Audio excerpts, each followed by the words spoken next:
So I literally just moved to Las Vegas, and it's going to be interesting to watch how the economic climate and the political climate impacts this city, especially with Canada and other countries retaliating and boycotting against the United States based on Trump being an a-hole towards everybody and starting trade wars and threatening to annex people and deciding that he wants to take over countries. People are rightfully boycotting. Also, the ICE detentions and shipping people away. There's a whole lot of reasons to boycott the United States. Please continue. But it is still going to be interesting to watch the numbers and how it impacts this city, which relies heavily on tourist dollars. Now, this article, I saw it in another space, but Bro Bible picked it up. Las Vegas casinos panic as concerning tourist numbers reflect steep decline for dying city. Oh man, we looked up and moved to a dying city. Wow. Okay. Is Las Vegas a dying city? The latest metrics do not reflect a positive outcome for the immediate future of the entertainment capital of the world. It's not to say it cannot come back. This is not to say it is only Las Vegas dealing with these issues. I am simply pointing out what I can see in terms of tangible benchmarks. Las Vegas, which took a massive hit during the pandemic in 2020 into 2021, and even the early portion of 2022, finally got back to pre-pandemic numbers near the end of last year. That didn't last long.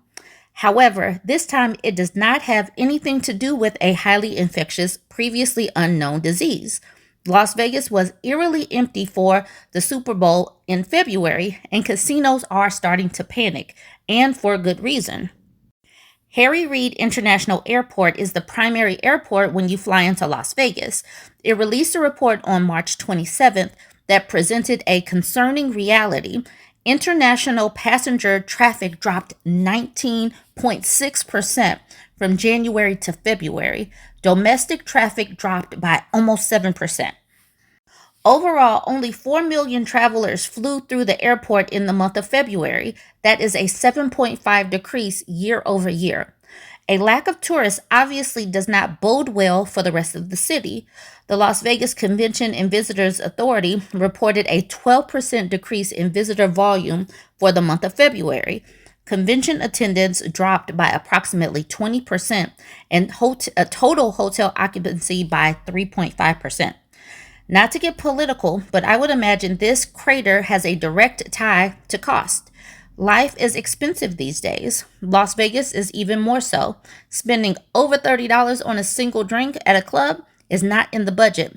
Pumping hundreds, if not thousands of dollars into a slot machine is a financial risk most people cannot afford. Amanda Bellarmino, an associate professor at UNLV, agrees with that hypothesis. In the last 18 to 24 months, we started to see some declines due to pressures from inflation, increased credit card debt, and issues with the price of gas. She also explained to NPR that there are geopolitical factors involved with the decline as well.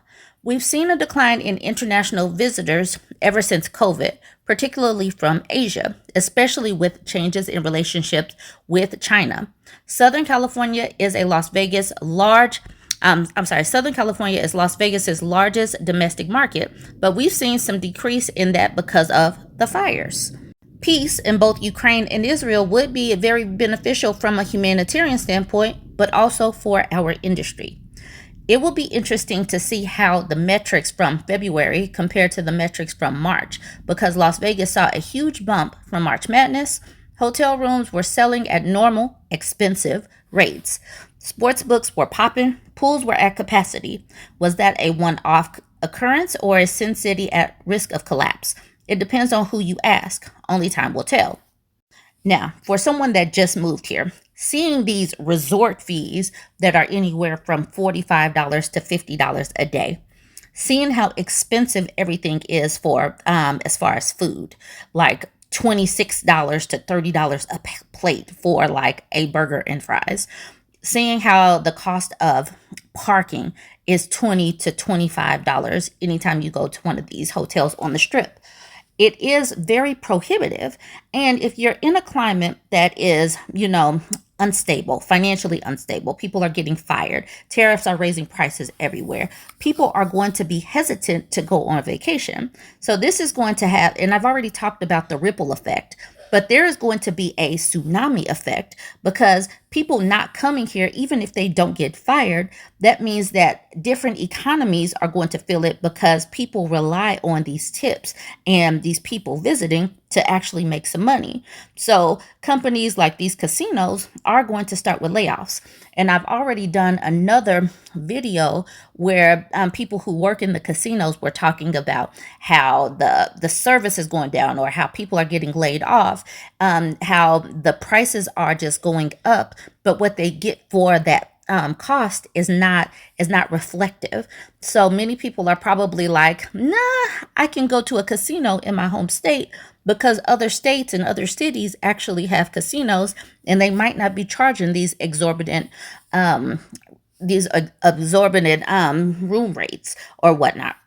I'm sorry, resort fees. That was the word that I was trying to get to.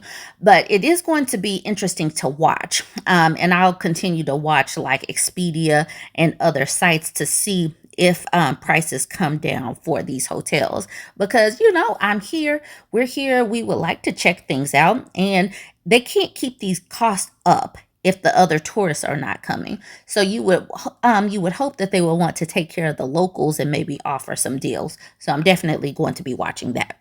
Here's an article that Yahoo Finance reposted. It comes from MoneyWise. Trump's presidency is slowing U.S. tourism. Here's what it could mean for your retirement plans. Not going to do this whole article. It is a little long, but I am going to get through some of it.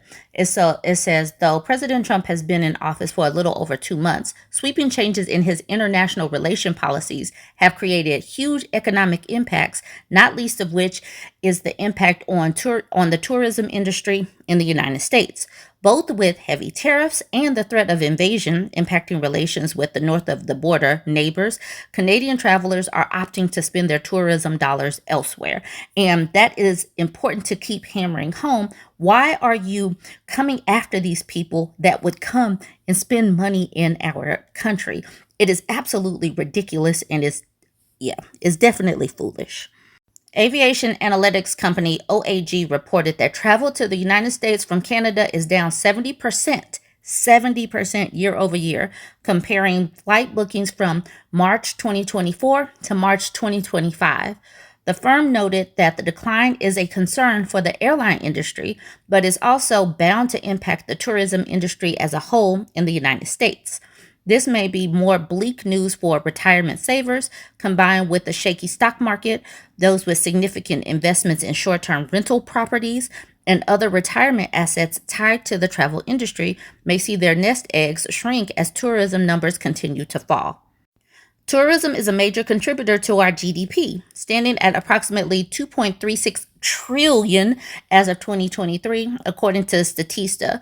Is also a major job creator, especially in popular destinations like Florida and California.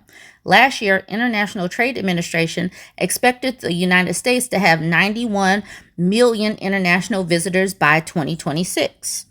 Now, with Canada and a number of European countries issuing travel warnings to the United States, the number of inbound international tourists will decline sharply.